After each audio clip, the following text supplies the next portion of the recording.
the global presenter.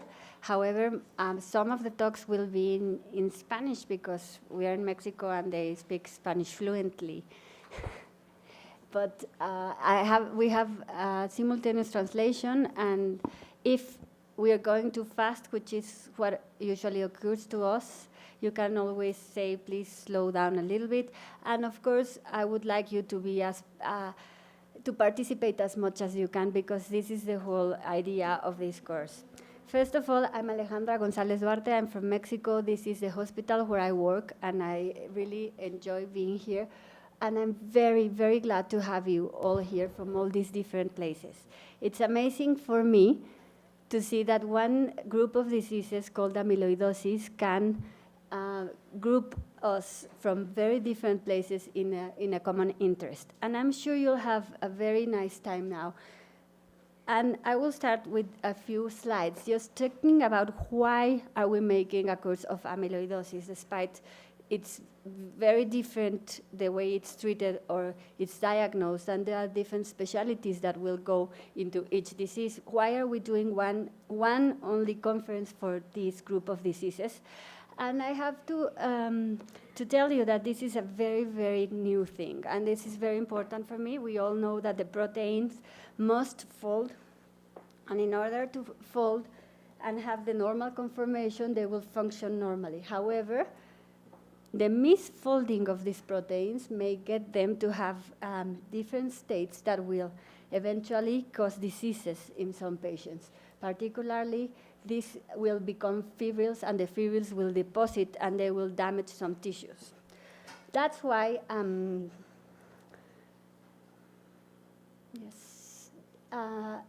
it's interesting for me to see that there are different diseases, very, very different ones. For example, Alzheimer's disease, what we all neurologists tend to see early in our training, and we think that we cannot do anything about it, and we just like do some testing, mental testing, Parkinson, or other diseases that they, at the end, are the result of this misfolding of proteins. And that's why this is a new topic, saying proteopathy, or the diseases of the proteins, that have been also called proteinopathies or conformational disorders, or the protein misfolding disorders are a big issue now. And this comes to me in mind to know about the proteomics, which is just a way of saying that we will be studying the proteins, the whole proteins, as the suffix -ome is used in molecular biology to talk about the totality of something. And I don't know if you, but I usually hear or listen to the word genomics, and I think that that's a very new connotation of a new thing that it's going on, or a new discipline. However, it was going in 1986, and the proteomics terminology was going in 1997, meaning that we are going forward to study different aspects and different molecular things, and we're going into the origins of the disease so in detail that it's very interesting. And this is right now what is going on with the spectrometry, the mass spectrometry, and the study of the proteomics. And of course, there will be a new area that will be the metabolomics, but of course, we are not talking about that now, but just to say how this has been developing and how we're going to the basics now. So this introduction is just to tell you and just to underline that it's a different disease, amyloidosis. It's only a terminology, and it gets the damage of different tissues, just as you can see here, the brain, how the amyloid fibrils are accumulating in a normal brain and impairing its function and leading to cognitive diseases and dementia. And also that these amyloid fibrils come from very different precursor proteins. So here you can see the bone marrow, and you can see this abnormal proliferation of the plasma cells and how they are so different from the ones that I showed you just before in the brain. So we are talking about fibrils that come from different precursor cells, and that's going to be the importance of this course. You will, under the each conference, see an expert in a different topic, from a dermatologist to a pathologist to a neurologist, and they will all tell you about their experience on the difference of the amyloid they see. Just a few publications. It's very interesting how many publications of amyloids are coming now. This was just yesterday, 27,000 mentions of amyloidosis, and then when you just slice it up to different, like for example, amyloid TTR, it's 1,000 publications, and I'm sure that the next year that I want to see you here, we'll see double of this, because this is a very trending topic. And then about treatment, it was a disease that it had no treatment 10, 15 years ago, and now we have 410 articles of the TTR amyloid treatment. And I'm sure this will also be like the double for the next year. And proteomics also is increasing. As I said before, it's a trending topic, and we should know a little bit more about what's going on there. And this is, for me, incredible to mention, and we will be talking tomorrow a little bit more about it, to have RNA inhibitors. We have now these beautiful pictures of how the drugs go into the RNA and stop the production of these proteins, and I think that's something amazing, and many diseases will like to have this kind of treatments. But also, as you can see, this is not like the news you see, maybe sensational or some publicity announcement. This is Nature, and this is very, very recent. This is what it's the scientific community talking about, and that's what we're talking about today, so I'm very happy to do that. And I was very amazed yesterday that I was doing this, that this was on December 2017, and I'm like, today is December 2017, just today started this and we are doing these novel therapies of amyloidosis, and we're, I think, also expecting some other very interesting new protocols, new clinical trials that will become the results available the next year. So this year was a great year for these novel therapies. They were just the results presented on November in Paris, and then the next year we'll have another set of very interesting results of different treatments. So we are not now seeing just like maybe let's give chemotherapy to the patients and just let's get rid of the liver, because if the liver is the production of the problem, let's just get rid of that problem. But we're just targeting different proteins, and either they are being targeted solely as a protein, as the TTR, or they are with antibodies, or they will be targeted also because they misfolded proteins. And that's something also very, very new, which maybe because of the protein that folds this way, we can just get a medication that will go to all the proteins that have this special conformation that it's not the optimal and it's giving a disease. So we're talking about like very specific treatments for different diseases which have in common that they have this misfolded form. So before, what we were saying is, well, maybe we have these triggers that will get to amyloidosis, talking, for example, to the SSA amyloidosis, the one that you love, of course.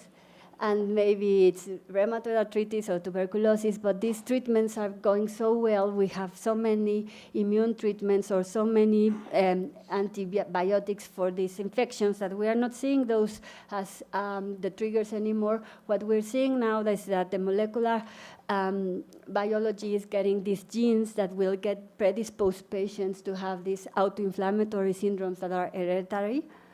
Or we also will be seeing that we have these very, very old medications, such as the Flunizal, that maybe our grandparents used as for inflammation, or this Tolcapone, which is not that old, but we use it very much in Parkinson, but it was just for Parkinson. And we're seeing now that they have new therapeutical options because they are somehow stabilizing these proteins. And I think this is also very interesting to go back to those medications and try them in new diseases. We were used to say, well, amyloidosis is really not a very good disease to have because there are no treatments available. And now what we're doing is that we have so many options, some of them in clinical trials, some of them they are out there, and we just can't go and get them for us because they've been forever there.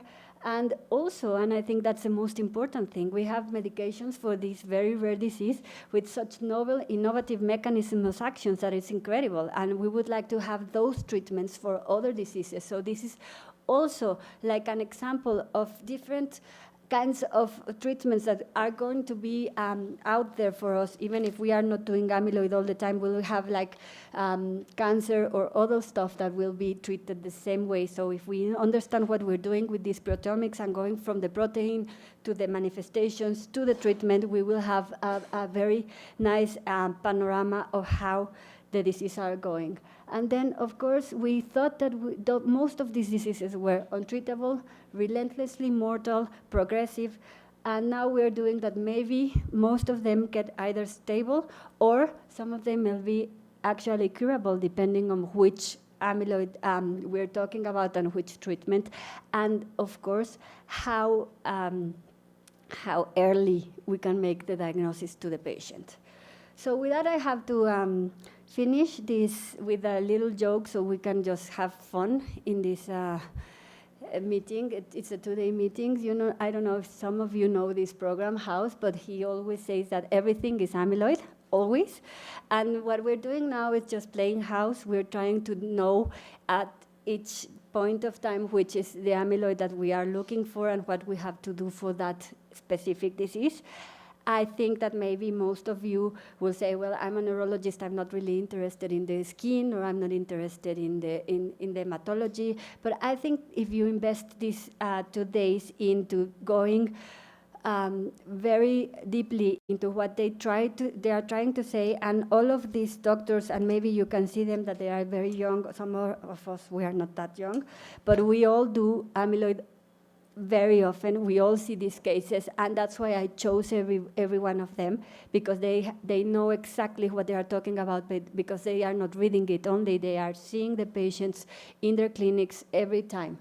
So I hope you can enjoy it. I hope you have fun. I hope you enjoy Mexico. I'll be here for any questions you have regarding either amyloidosis or the hospital or Mexico in general.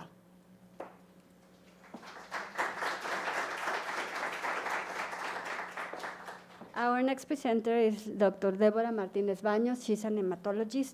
She works here also, and she is in charge of the Clinic of Multiple Myeloma and Amyloidosis in the hospital.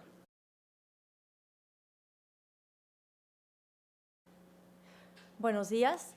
Bueno, me da muchísimo gusto estar aquí con ustedes. Me parece que es muy importante que se lleven unos mensajes a casa. Yo con que se lleven a casa básicamente 3 mensajes, me doy por bien servida, ¿de acuerdo? Amiloidosis de pronto es como un tema oscuro, como un tema que nadie entiende, todo el mundo quiere referirlo al hematólogo, ¿no? Entonces, bueno, aquí principalmente me gustaría determinar muy bien qué es amiloidosis y entender muy bien que no es un diagnóstico, ¿de acuerdo?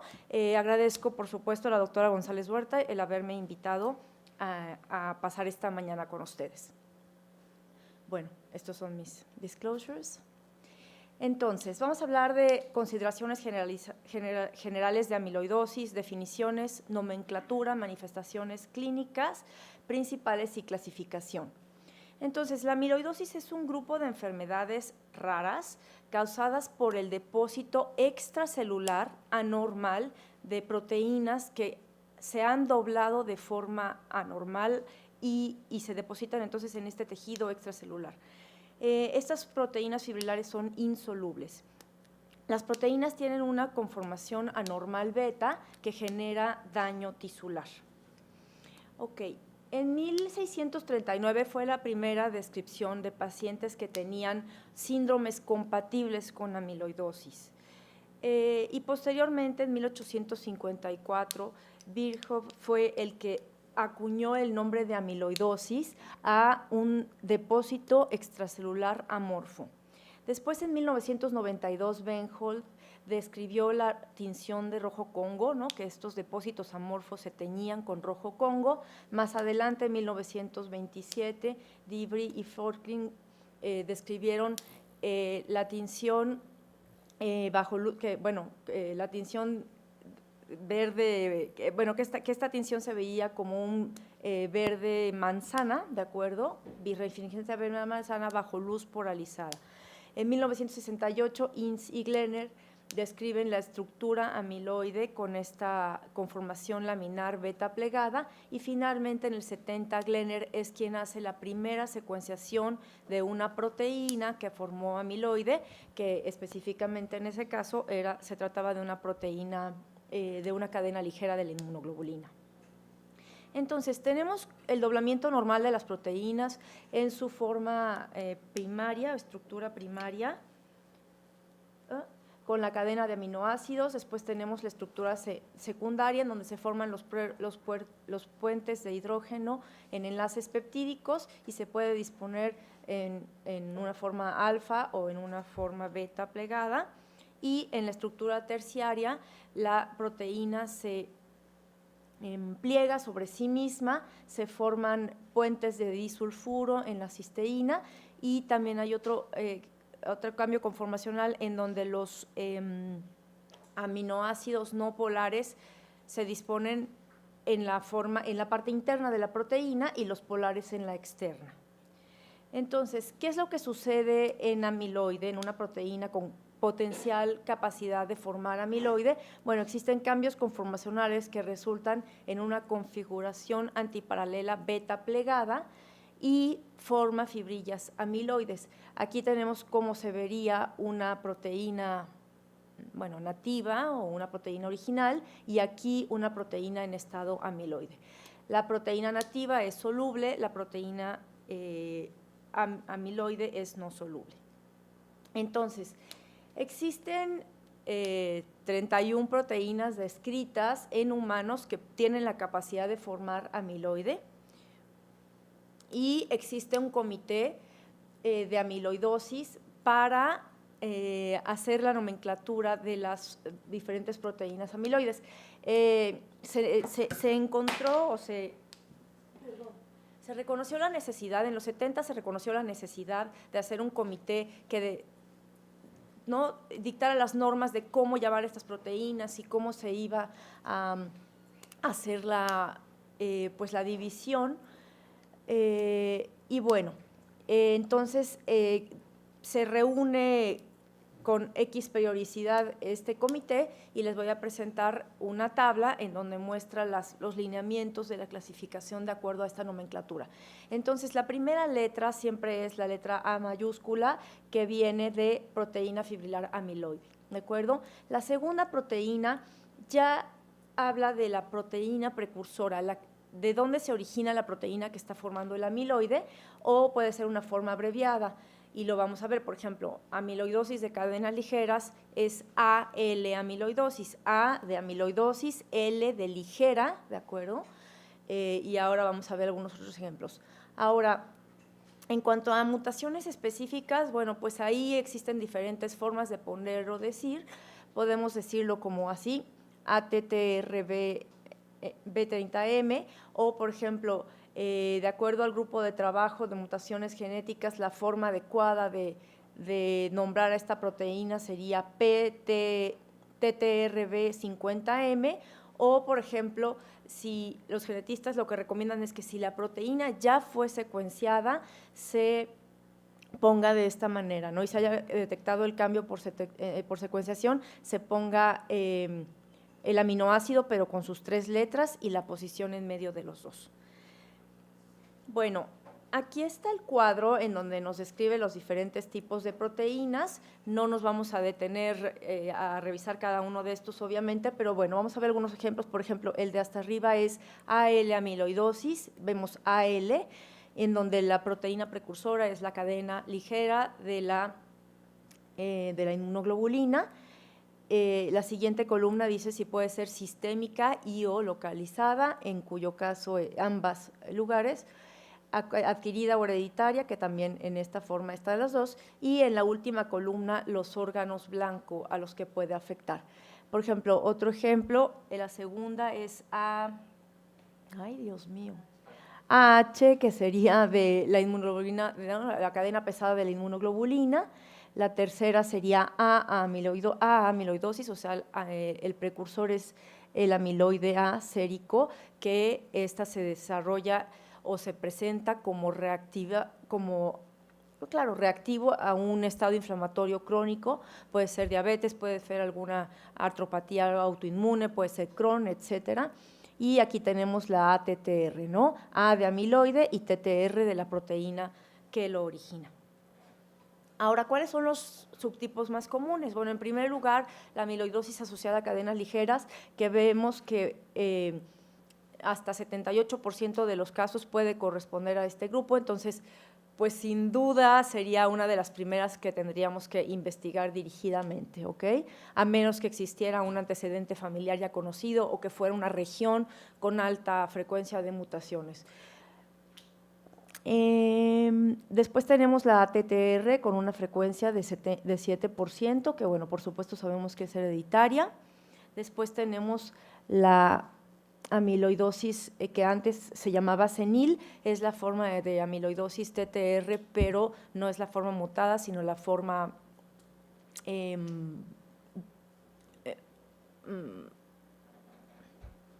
silvestre, gracias Ali, gracias. La amiloidosis, la que les decía que es reactiva, es un 6%, y bueno, esta se describió hace muy poquito, ¿de acuerdo? Se describió en la Clínica Mayo y es asociada a una quimiotoxina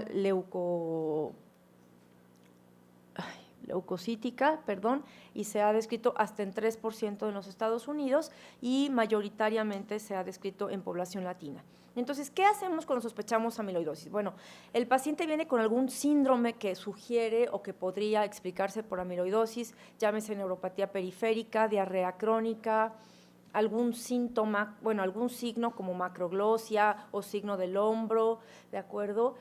Algo que nos haya sospechar síndrome nefrótico en un síndrome amiloide, y entonces empezamos el abordaje. Lo primero es entender que la biopsia es obligatoria, ¿de acuerdo? La biopsia es obligatoria y lo ideal sería biopsiar solo un tejido, porque en estos pacientes sucede que van y biopsian la lengua, y luego van y biopsian la piel, y luego van y biopsian el hígado, y de pronto el paciente tiene, no les miento, 7 biopsias, ¿de acuerdo? Todas dicen que es amiloidosis o algunas dicen que es amiloidosis, pero no tenemos un diagnóstico y no podemos iniciar un tratamiento, y la frustración al paciente, el desgaste del paciente, el avanzar la enfermedad y todo se vuelve un problema y es muy, muy frustrante tanto para el paciente como para el médico. Entonces, idealmente solamente biopsiar un tejido.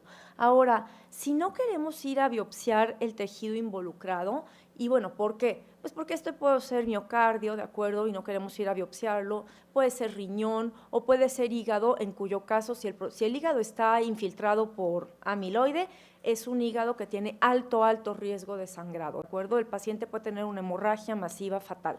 Entonces, idealmente, habrá momentos en donde no queramos irnos a biopsiar el tejido que ya sabemos que está, o el órgano que ya sabemos que está afectado. Entonces, podemos hacer una combinación de biopsias de tejidos muy poco mórbidos, que es la combinación de médula ósea con grasa periumbilical, y esa nos puede dar, hablando de amiloidosis asociada a cadenas ligeras, hasta el diagnóstico en más del 85% de los casos, ¿de acuerdo? Entonces, estamos biopsiando tejidos periféricos, no estamos sometiendo al paciente a un riesgo alto, y podemos tener el diagnóstico en más del 85% de los casos. Entonces, es un abordaje que se sugiere no ir al órgano involucrado, sino ir a estos dos tejidos periféricos, y les decía yo, con la combinación podemos tener arriba del 85% del diagnóstico, ¿ok? Ahora, inicialmente se tiñe para rojo Congo y lo vamos a ver a la luz polarizada, verde manzana birrefringente, pero bueno, ahí no queda el asunto, ¿de acuerdo? el asunto es que aquí, hasta aquí nosotros decimos, ok, el paciente tiene amiloidosis. El paciente tiene amiloidosis en riñón, el paciente tiene amiloidosis en médula ósea, el paciente tiene amiloidosis en una biopsia de glándula salival, pero eso es exactamente igual a que nos dijeran el paciente tiene inflamación, ¿ok? Aquí la pregunta es, ¿por qué tiene esa inflamación? ¿Por qué tiene esa amiloidosis, de acuerdo? No es suficiente saber que tiene amiloidosis, eso no es un diagnóstico, simplemente nos está diciendo que hay un depósito de una proteína anormal en el espacio intercelular. Eso es todo lo que nos está diciendo. El reto, y aquí la cuestión muy difícil, es de saber esa proteína qué es, ¿de acuerdo? Para poder establecer diagnóstico, pronóstico, tratamiento. Y finalmente, bueno, no se recomienda estar haciendo biopsias, ¿no? O sea, si tú ya sabes que tu paciente tiene la amiloidosis demostrada en donde quieran, si quieren en médula ósea, en glándula salival, pero además el paciente tiene polineuropatía, entonces se me antoja ir a biopsiar el nervio. No biopsien el nervio, ¿de acuerdo? Si el paciente tiene algún síndrome o algún dato en algún órgano que sugiera la infiltración, se da por hecho que se infiltró, ¿de acuerdo? Ok. Entonces, ¿qué vamos a hacer después de esta tinción con rojo Congo? ¿Qué harían o qué hacen en sus centros?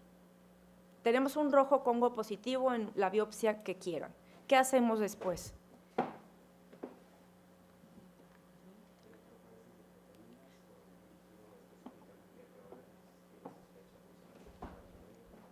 Ok, electroforesis de proteínas o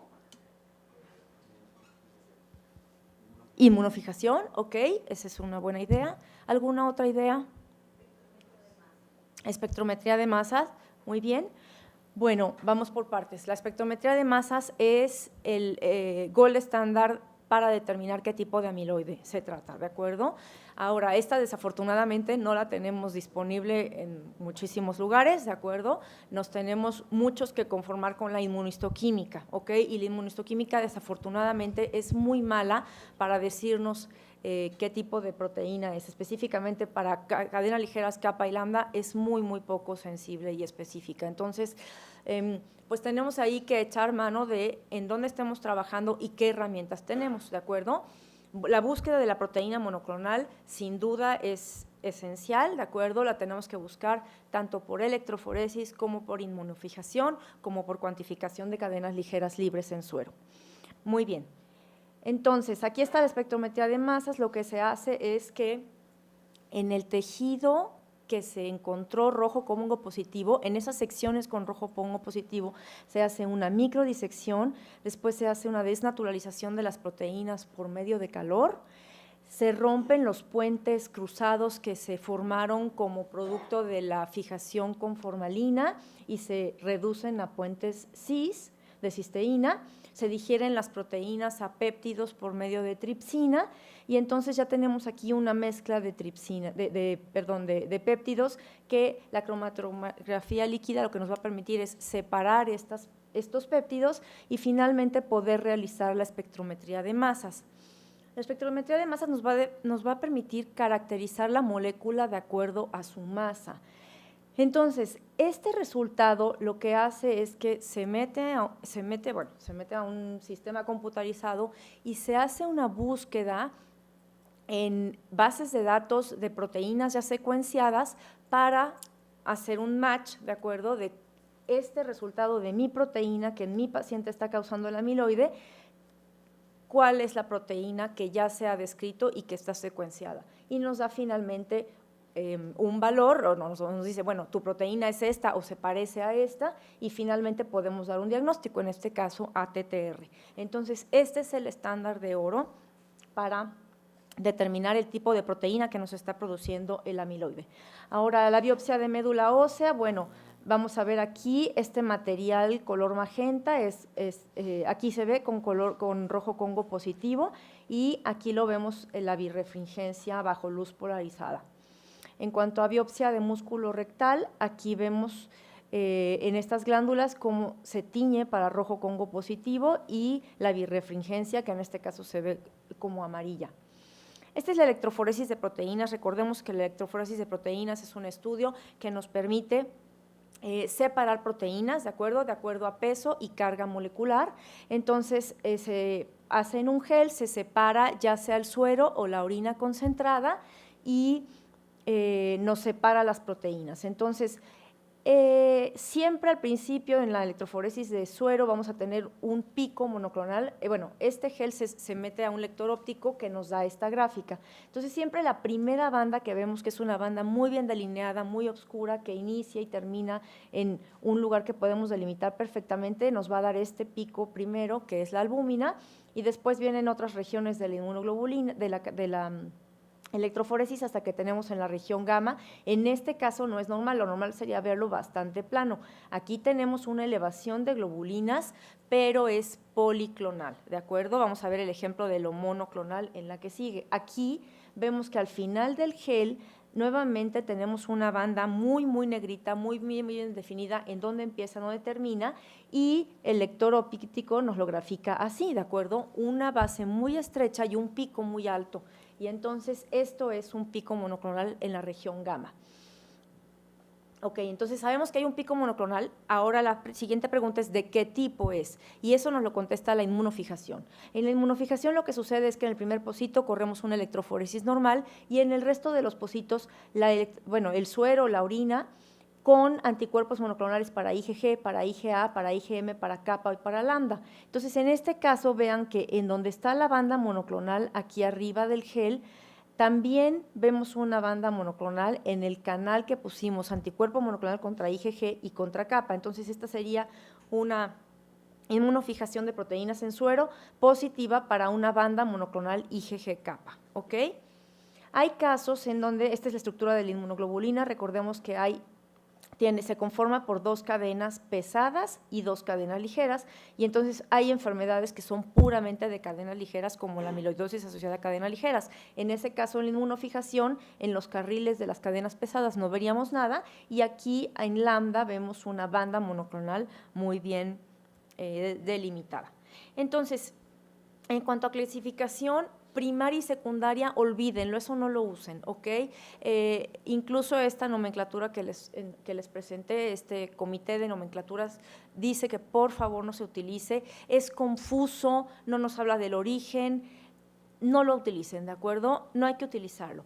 Hay que ver si es hereditaria o adquirida, sistémica o localizada, y por supuesto determinar cuál es la proteína de origen, que es lo que nos dice el diagnóstico.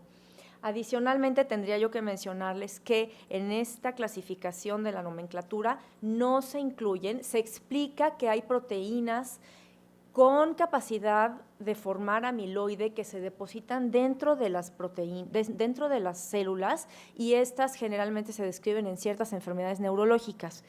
Entonces, aunque son proteínas que pueden causar depósito amiloide, ¿de acuerdo? Este es intracelular y hasta el momento no se les ha ingresado en esta nomenclatura ni se les conoce como amiloidosis, ¿no? Todas las amiloidosis hasta el momento se refieren al depósito extracelular de proteínas, ¿ok? Ya veremos qué sucede en el futuro, cómo quieren meter o incluir a estas otras enfermedades.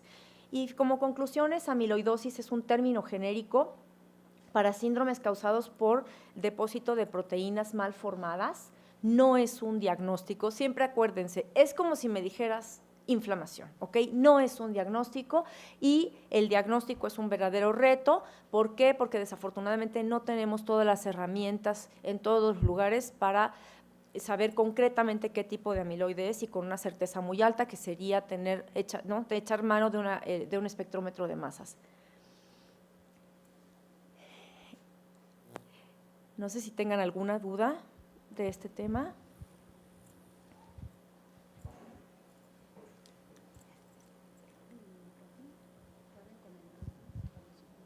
¿Quieres que hable con el micrófono? Ah, ok. ¿Ninguna duda? Bueno, entonces pasamos al siguiente tema.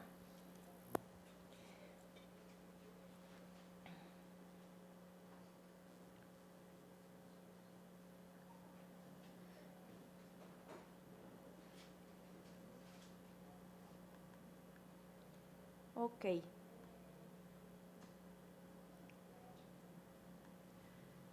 Muy bien. Ok, pues este tema es amiloidosis asociada a cadenas ligeras, ¿de acuerdo? Y bueno, la amiloidosis asociada a cadenas ligeras es una forma de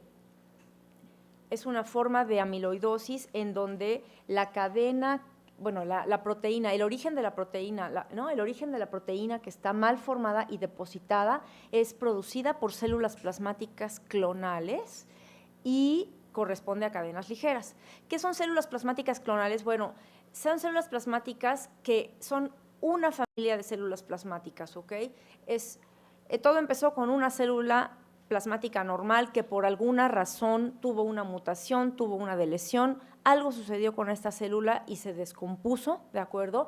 Empezó a producir una proteína anormal y esa proteína tuvo hijas y tuvo nietas y total se va formando una familia de células plasmáticas que produce exactamente el mismo tipo de proteínas. Por eso vamos a poder tener un marcador tumoral como es la proteína monoclonal en suero, en orina o la cuantificación de cadenas ligeras libres, porque todas las células plasmáticas que están produciendo la proteína y finalmente causando la enfermedad, producen exactamente el mismo tipo de proteínas, ¿ok?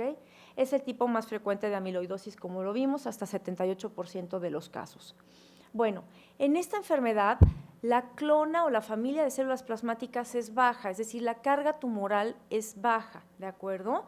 Generalmente vemos células plasmáticas 6, 8, 10%, ¿no? Se pueden ver más altas, pero en general, en la mayoría de los casos se ve una carga baja tumoral. En la mayoría de los casos, 75% corresponde a cadena ligera lambda. Recuerden que la otra cadena ligera es kappa, pero la gran mayoría de las amiloidosis asociada a cadenas ligeras va a ser de subtipo lambda. Entonces ya les decía yo que la infiltración a médula ósea va a ser por una baja carga tumoral. Hasta 15% de los mielomas múltiples pueden presentar amiloidosis asociada a cadenas ligeras y es menos frecuente, pero también se puede encontrar asociada a otras discrasias de células plasmáticas como macroglobulinemia de Waldenström, leucemia linfocítica crónica y linfoma de Hodgkin. Ok, la incidencia de la amiloidosis asociada a cadenas ligeras es de 8 casos por millón por año, la mediana de edad al diagnóstico es 65 años, discretamente más frecuente en hombres y finalmente la causa de muerte en 0.58 de 1000 muertes registradas. Esto de acuerdo a registros de fuera de México, no son estadísticas mexicanas.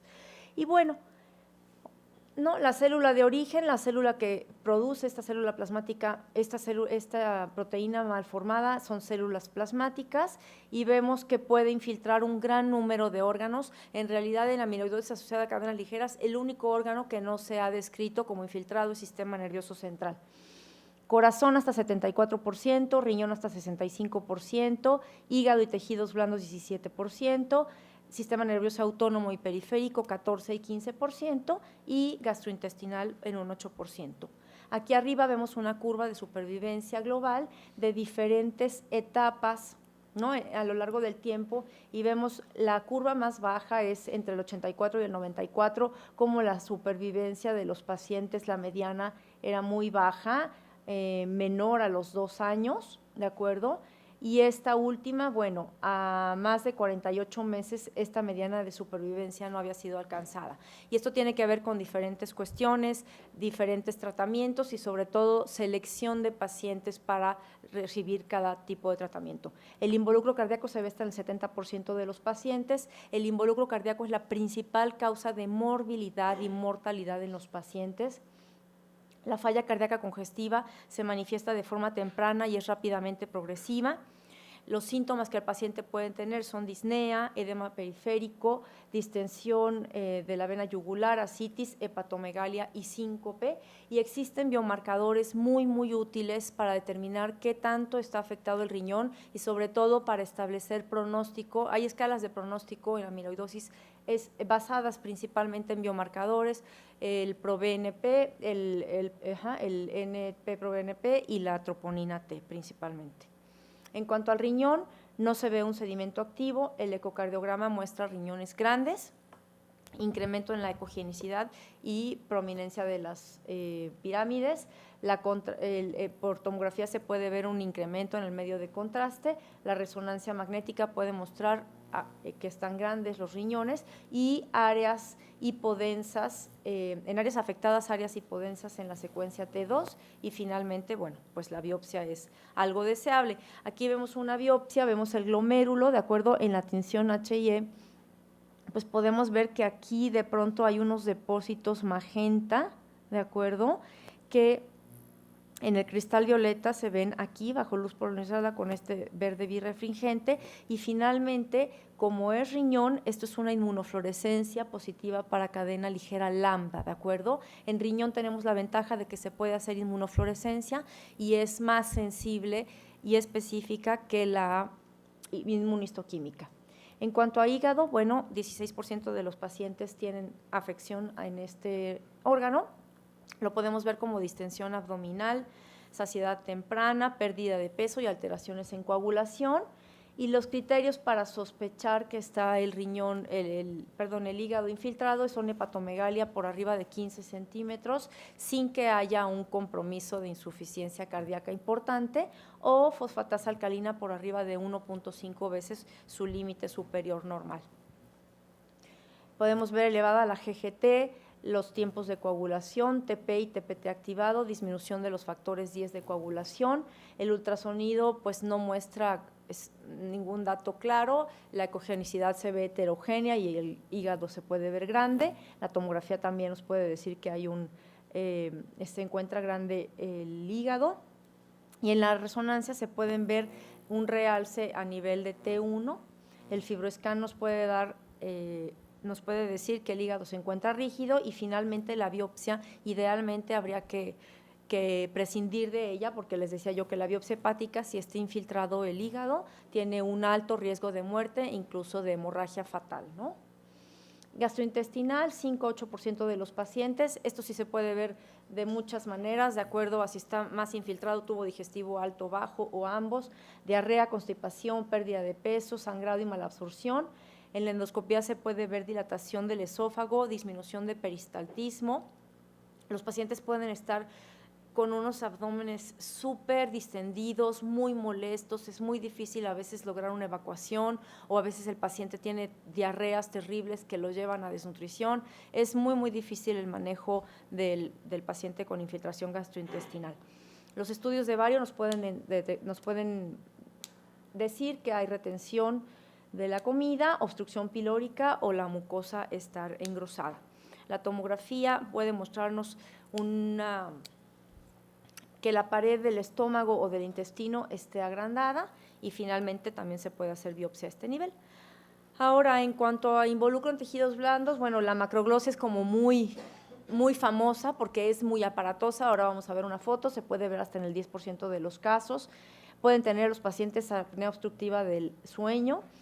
El agrandamiento a nivel periarticular se conoce como el signo del hombro, claudicación mandibular, púrpura periorbitaria, y la piel se puede ver como el paciente la describe acartonada, e incluso se siente una piel rígida, ¿no? Los pacientes pueden tener hasta dificultad para doblar sus manos. Y bueno, aquí vemos la lengua crecida, ¿de acuerdo? Y no sé si alcancen a ver, se llama indentación de la lengua. Vemos cómo se marca el borde de los dientes en la lengua, es un signo muy característico. Este signo del hombro es patognomónico de amiloidosis, y finalmente estas equimosis tan aparatosas que pueden aparecer periorbitarias. El diagnóstico, desafortunadamente, generalmente se hace muy tarde, ¿de acuerdo? En todos los centros se reportan que se hace tardíamente. Claro que hay centros que se hacen mucho más tardía, o latitudes en donde se hace mucho más tardío el diagnóstico, pero en general se le reconoce como un síntoma tardío, una enfermedad tardía. Les digo, puede ser poco sospechada, puede haber cuestiones confusores, o puede tener tantos componentes y ser tan difusa que puede caer en una divagación que nos lleve a no enfocarnos y no sospechar el diagnóstico. Casi 40% de los casos se diagnostican después de un año del inicio de los síntomas. Entonces hay que sospecharla si tenemos un síndrome compatible, les decía yo, síndrome nefrótico, neuropatía autonómica, neuropatía sensitiva, macroglosia, alguna diarrea crónica. El depósito del amiloide por cadenas ligeras debe de ser demostrado en la biopsia. La biopsia de médula ósea nos puede dar un diagnóstico hasta en el 56% de los casos. La biopsia de grasa periumbilical más la biopsia de médula ósea nos puede dar un diagnóstico en el 85% de los casos. Entonces, por eso les explicaba que esta combinación nos puede llevar en un alto porcentaje al diagnóstico sin tener que ir a biopsiar un tejido más mórbido, más laborioso o que requiriera un internamiento para el paciente. Ahora, la detección de paraproteínas, pues bueno, se puede hacer por electroforesis de orina, por electroforesis de proteínas en orina o suero, inmunofijación de proteínas en orina y suero y la cuantificación de cadenas ligeras libres en suero. Es muy importante que el ensayo sea cadenas ligeras libres en suero. Si a ustedes les reportan cadenas ligeras totales en suero, es como si les reportaran inmunoglobulinas. No es nada específico, no les habla de una patología en especial. Entonces, si tomamos aquí, esta combinación, inmunofijación en orina y suero más cuantificación de cadenas ligeras libres, tendremos una sensibilidad para el diagnóstico de entre 95 y 100%. Entonces, es una combinación de ensayos que debemos de utilizar. Si todo es negativo, la probabilidad de que esto siga siendo una amiloidosis a cadenas ligeras es muy, muy baja, menor al 2%. Entonces, el algoritmo de diagnóstico es sospecha de amiloidosis, habrá que hacer una biopsia de tejido periférico, les decía, puede ser grasa, glándula salival menor o puede ser directamente de órgano involucrado. Se debe de buscar la paraproteína, que es lo que decía el doctor, y ya vimos los métodos, y buscar, ya que tengamos una confirmación de que se trata de amiloidosis, tenemos que hacer estudios de extensión buscando, por ejemplo, proteinuria de 24 horas, biomarcadores, pruebas de función hepática. En corazón hay que hacer electrocardiograma y ecocardiograma o resonancia, con lo que se cuente o con lo que se tenga más experiencia en el diagnóstico de esta enfermedad, y pruebas para disautonomía. Si tenemos una prueba de rojo Congo positiva, tenemos obligatoriamente que tipificar ese amiloide, es decir, ok, ya sabemos que hay amiloide, ahora de qué tipo es, que es el siguiente paso, puede ser inmunohistoquímica, espectrometría de masas, microscopía inmunoelectrónica y bueno, pruebas genéticas si se sospecha por diferentes razones que es una mutación. Ahora, la amiloidosis asociada a cadenas ligeras, entonces tenemos que hacer ya una estratificación de riesgo para saber si el paciente es de bajo, intermedio o alto riesgo, porque eso nos va a determinar, por un lado, si el paciente puede trasplantarse o no, en conjunto con la edad, y por otro lado, qué tipo de tratamiento, si lo voy a someter a un tratamiento agresivo, a un tratamiento medianamente agresivo o a un tratamiento muy, muy ligero.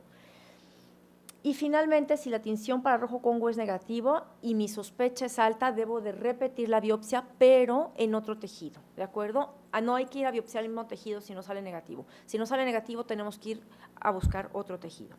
Estos son los criterios de diagnóstico de acuerdo al grupo de trabajo del internacional.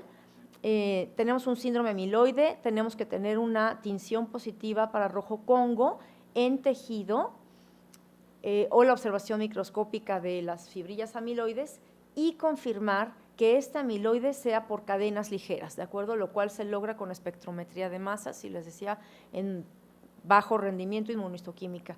Y finalmente, evidenciar que se trata de una enfermedad monoclonal proliferativa que se puede hacer por la búsqueda de la paraproteína, y también nos podemos apoyar de encontrar células plasmáticas clonales, es decir, células plasmáticas que produzcan primordialmente cadena ligera kappa o lambda en la médula ósea.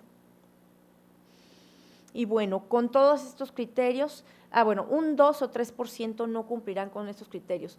Por supuesto, esta es literatura de centros especializados, de centros de tercer nivel especializados en estas enfermedades, que tienen toda esta infraestructura para realizar diagnósticos, ¿de acuerdo? Si aquí me preguntan, ok, ¿tú con cuántos criterios de estos cumples? Yo les voy a decir, bueno, yo no puedo ser tan rígida en esto, ¿de acuerdo? Yo no puedo ser tan rígida con esto porque el confirmar que el amiloide se trata de cadena ligera solamente lo puedo hacer en el instituto.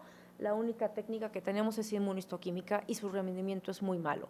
Entonces, aunque no, o sea, sí, porque bueno, si yo hiciera esto, ¿no? Si yo dijera, bueno, si no cumplo con este criterio, no voy a tratar a mi paciente, pues mala historia, porque la gran mayoría de mis pacientes no van a poder ser diagnosticados. Entonces, bueno, yo he hecho mano de demostrar que mi padecimiento es monoclonal y de células plasmáticas mediante biopsia de hueso y mediante estos estudios, electroforesis, inmunofijación, cuantificación de cadenas ligeras, y entonces, si no logré demostrar por inmunistoquímica que esto se trataba de amiloide por cadena ligera kappa o lambda, obvio este punto y voy.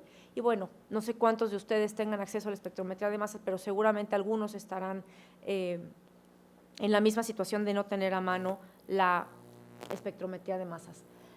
Bueno, en cuanto al desenlace, no nos vamos a poder detener ya aquí por tiempo, ¿de acuerdo? Simplemente decirles que las medianas de supervivencia pueden ser muy diferentes de acuerdo a diferentes grupos de riesgo que han desarrollado diferentes, por ejemplo, el grupo de la Clínica Mayo tiene uno, vamos a detenernos en el grupo de la Clínica Mayo. El grupo de la Clínica Mayo tiene este sistema de estadificación que se basa en biomarcadores cardíacos y vemos cómo el estadio 3 tiene una mediana de supervivencia de 26 meses contra 10 meses el estadio 2 y 3.5 meses el estadio 3. Entonces puede ser una enfermedad que de acuerdo a qué tan extenso o qué tan profundo sea el daño, particularmente miocárdico, el desenlace va a ser diferente. Y en cuanto a tratamientos, bueno, pues cada quien rige, ¿no? Cada grupo grande rige su tipo de tratamiento. Los pacientes de bajo riesgo o elegibles a trasplante, todos coinciden con que hay que dar un esquema que se llama Cyborg-D, que es una combinación de ciclofosfamida, bortezomib, que es un inhibidor de proteasoma, y dexametasona, seguido de melfalán 200 miligramos por metro cuadrado y trasplante autólogo de médula ósea. Y específicamente el grupo italiano dice que si no se logró una remisión completa después del trasplante, se consolide con bortezomib y dexametasona. Bueno, después tenemos diferentes abordajes. Para el intermedio se puede utilizar melfalán, dexametasona o el mismo Cyborg-D. El grupo europeo sugiere que también se puede usar bortezomib con melfalán y dexametasona. Y bueno, para pacientes de alto riesgo, algunos de los grupos, ¿no? Solamente la Clínica Mayo dice que sí, melfalán, dexametasona o Cyborg-D, pero los otros dos grupos son más conservadores. A los pacientes de muy alto riesgo prefieren tratarlos ya con tratamientos que les eviten ciertos efectos secundarios con dosis bajas de dexametasona y bortezomib o dexametasona ajustada por edad. Y bueno, finalmente, tener en cuenta algunas cuestiones, ¿de acuerdo? Si el paciente tiene una enfermedad cardíaca muy avanzada y lo voy a tratar con bortezomib, estoy obligada, o la recomendación más adecuada es hospitalizar al paciente y aplicar el medicamento hospitalizado. ¿Por qué? Porque bortezomib aplicado a pacientes que tienen daño cardíaco tiene una tasa, bueno, no muy elevada, pero hay riesgo de muerte súbita, ¿de acuerdo? Aplicas el bortezomib y el paciente se muere. Entonces, por eso se tiene que aplicar en estos pacientes con muy alto riesgo, se recomienda que sea hospitalizado. El tratamiento de mantenimiento no se debe de realizar fuera de un ensayo clínico.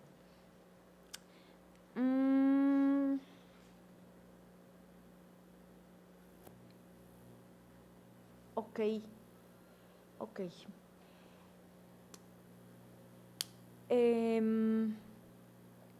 Ok, por tiempo ya no me voy a meter en otras cuestiones, en talidomida o en diferentes esquemas, ¿de acuerdo? Me parece que para fines o para propósitos de esta presentación y el tipo de médicos que vienen a recibirla, con esto es suficiente y vamos a pasar al tema de mieloma múltiple.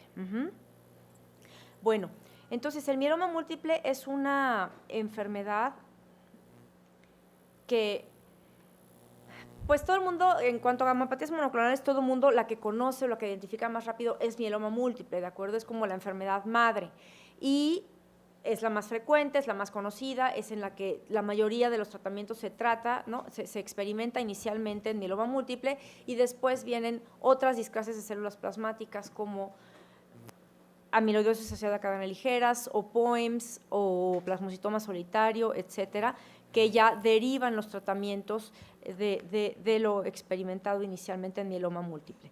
Entonces, el mieloma múltiple es un diagnóstico diferencial de esta amiloidosis asociada a cadenas ligeras y comparten ciertas cuestiones.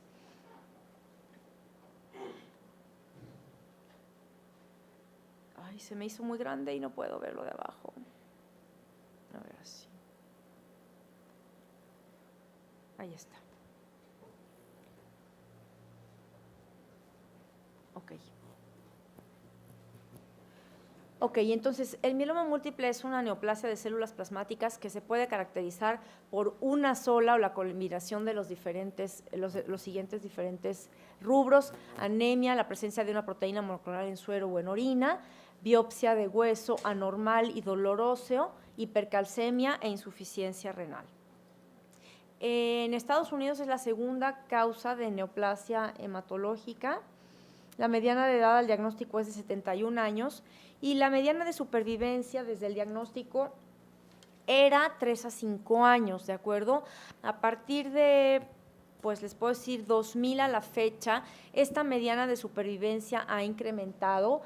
Más o menos en el 2008, en el 2008, en la conferencia anual de hematología de Estados Unidos, estaban muy contentos y anunció el director que esta ya se había duplicado a 7 u 8 años. Sin embargo, bueno, 7 u 8 años si se tiene acceso precisamente a estos tratamientos novedosos, ¿no? En lugares en donde no se tiene acceso a estos agentes novedosos, pues se sigue teniendo una mediana de supervivencia de 3 a 5 años.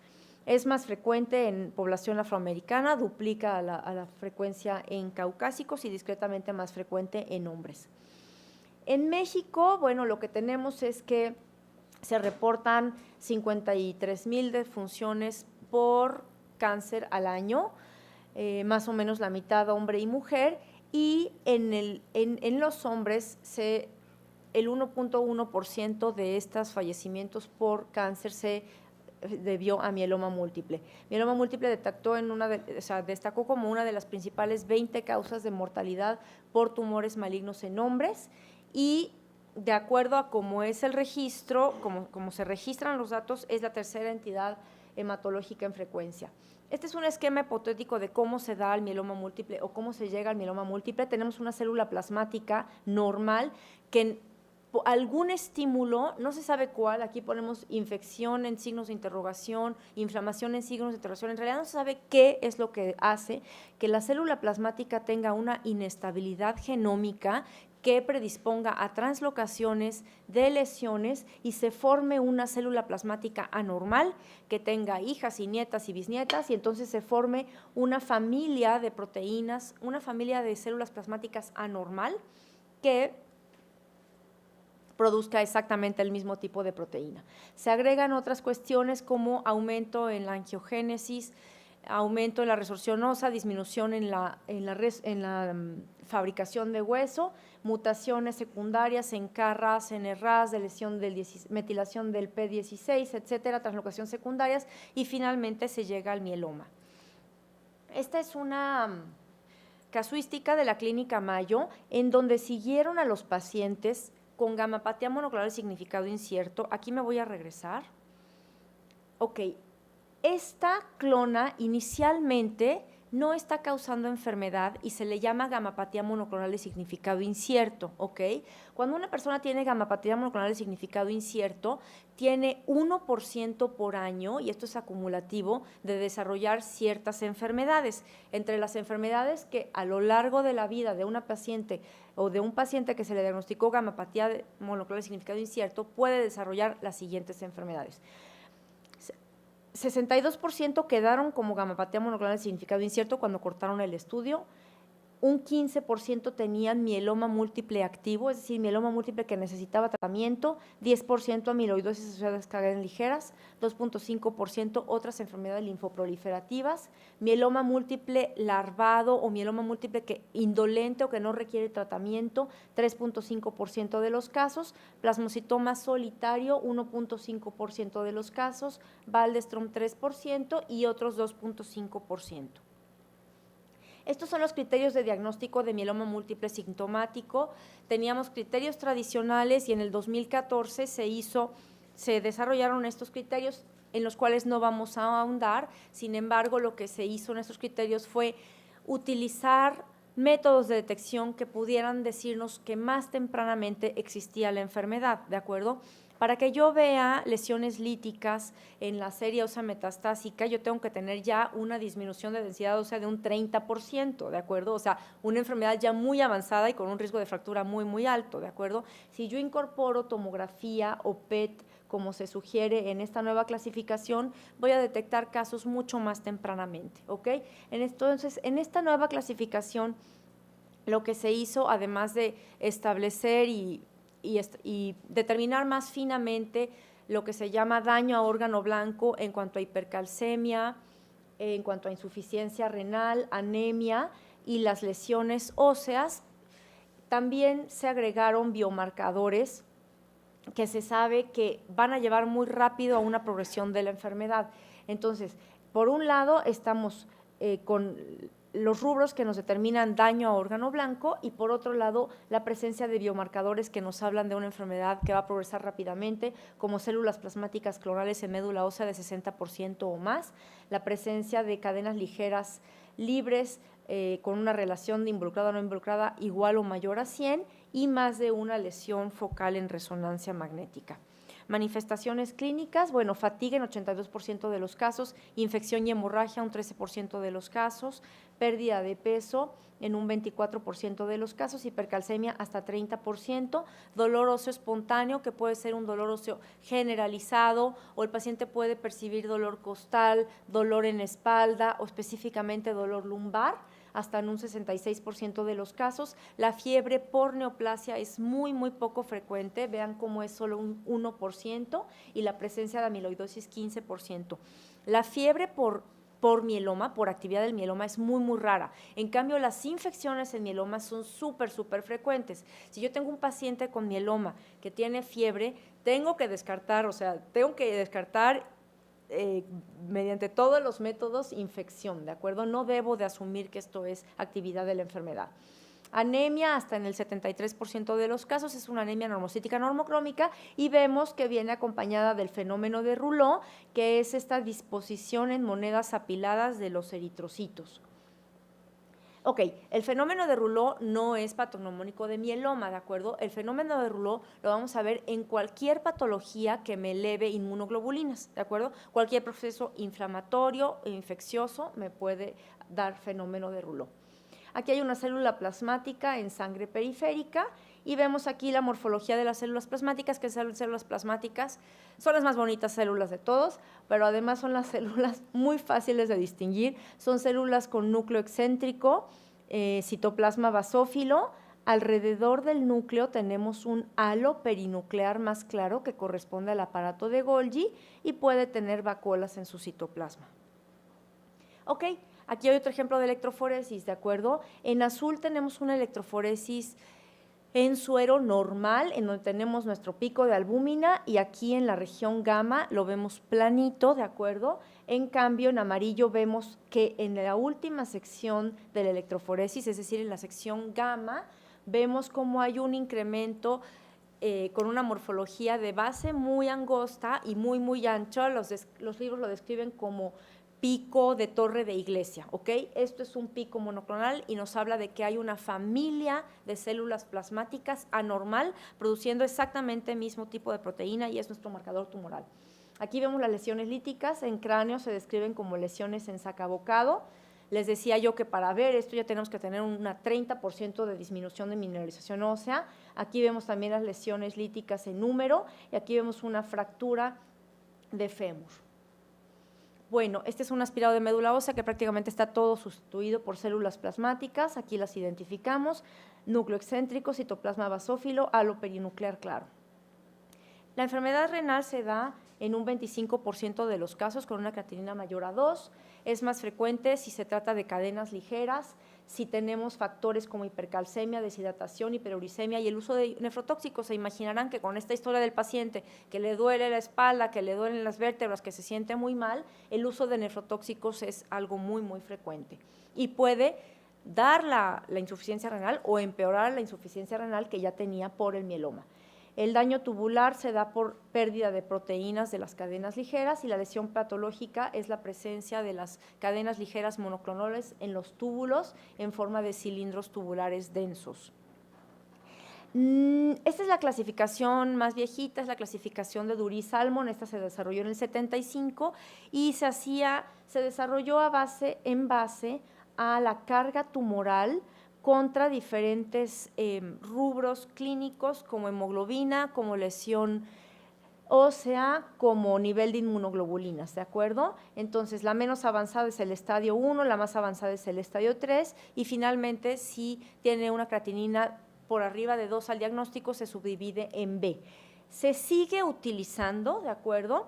Sin embargo, hay una más novedosa que se llama ISS o Sistema Internacional de Estadiaje y lo divide entre 1 y 3. Esta se basa en los niveles, una combinación de beta-2 microglobulina y albúmina. Y esta nos discierne muy bien los grupos en cuanto a supervivencia global.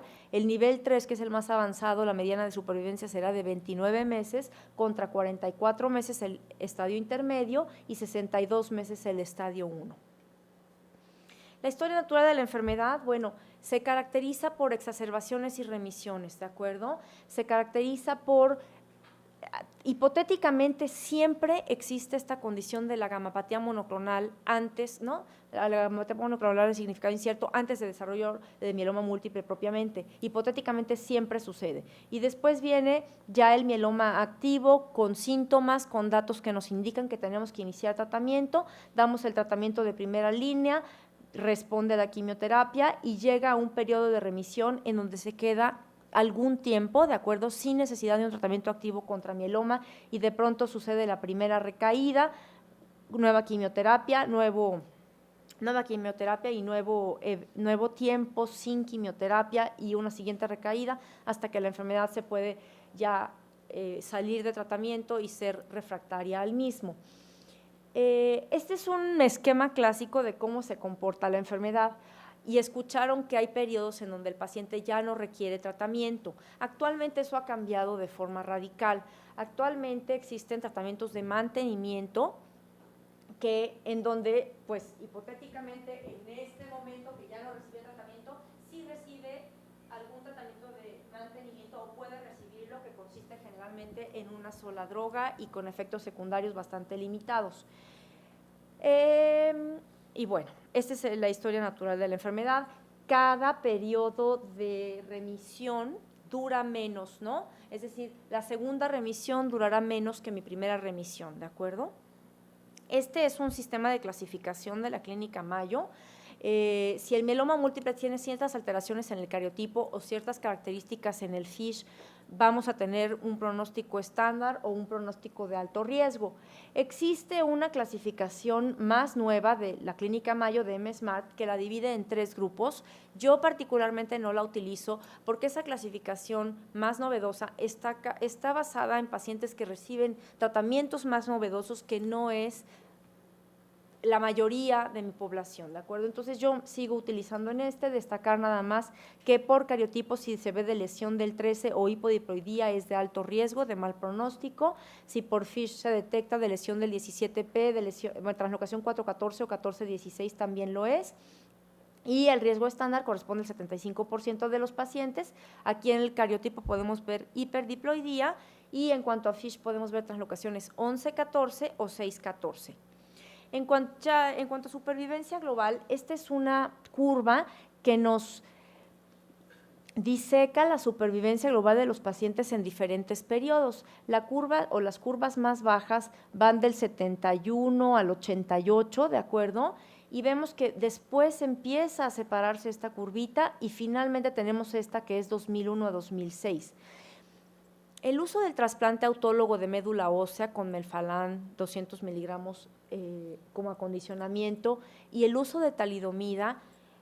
Talidomida se liberó ya como un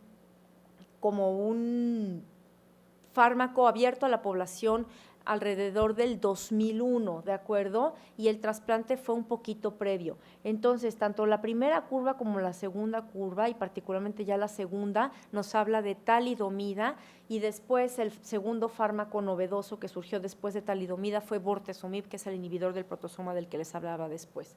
Esta curva ya actualmente debe de ser más alta, y bueno, pues esto fue algo muy importante, ¿no? Vean que durante décadas el mieloma múltiple en cuanto a supervivencia, en cuanto a pronóstico y en cuanto a tratamiento no se movía hacia ninguna parte, ¿de acuerdo? Y actualmente ha sido una de las enfermedades que ha tenido más fármacos que tienen una aprobación expedita en FDA por su alta eficiencia. Y finalmente el tratamiento, bueno, hay un tratamiento de inducción, trasplante autólogo, consolidación y mantenimiento, y abajo el tratamiento de la enfermedad ósea. Además de darle tratamiento activo al paciente con quimioterapia, se le debe de dar tratamiento con ácido zoledrónico, que es un medicamento del grupo de los bifosfonatos para evitar eventos esqueléticos. El tratamiento debe ser individualizado siempre. Se debe de tomar en cuenta si existe neuropatía preexistente, porque el uso de talidomida, por ejemplo, puede estar proscrito en un paciente con una neuropatía grado 2 dolorosa o grado 3. El uso de bortezomib también tiene cierto papel en neuropatía. La falla renal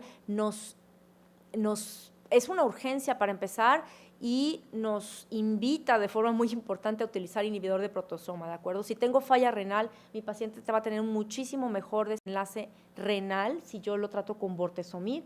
Y finalmente, reconocer que los pacientes no candidatos a trasplante, ¿cómo los voy a tratar? Y bueno, pues hacer un balance entre toxicidad y eficacia.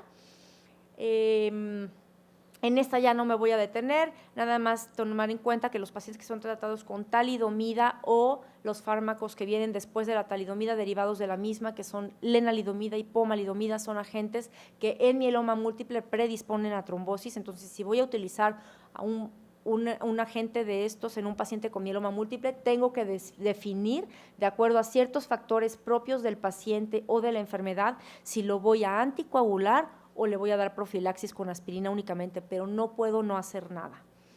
Y la gama de tratamientos es amplísima, ¿de acuerdo? Se divide en candidatos a trasplante y no candidatos a trasplante. Básicamente se trata con una combinación prioritariamente de 3 fármacos, aunque también hay esquemas de 2 fármacos que pueden combinar, siempre combina un esteroide, ya sea dexametasona o prednisona, se puede combinar un medicamento del grupo de inhibidores de proteasoma y uno de los análogos de talidomida o talidomida. Y bueno, la selección depende de muchas cuestiones. Y finalmente, esta es la profundidad de las respuestas que se ha logrado con diferentes esquemas, y vemos diferentes esquemas a lo largo del tratamiento. Aquí es la era de la talidomida, en donde teníamos muy buenas respuestas parciales o mejor, alrededor de un 30%, ¿de acuerdo? Y esto con diferentes esquemas, hasta este que es una combinación de inhibidor de proteasoma, análogo de talidomida, que es lenalidomida, y dexametasona, logró en más de un 80% esta respuesta. Como conclusiones, el mieloma múltiple es una enfermedad de células plasmáticas, es un diagnóstico diferencial de la amiloidosis asociada a cadenas ligeras, y se debe de buscar daño a órgano blanco, específicamente riñón, hueso, hipercalcemia, anemia. Actualmente se le considera una enfermedad crónica en donde el paciente va a tener a lo largo de su vida recaídas y remisiones, y el desenlace de la enfermedad ha mejorado en los últimos años.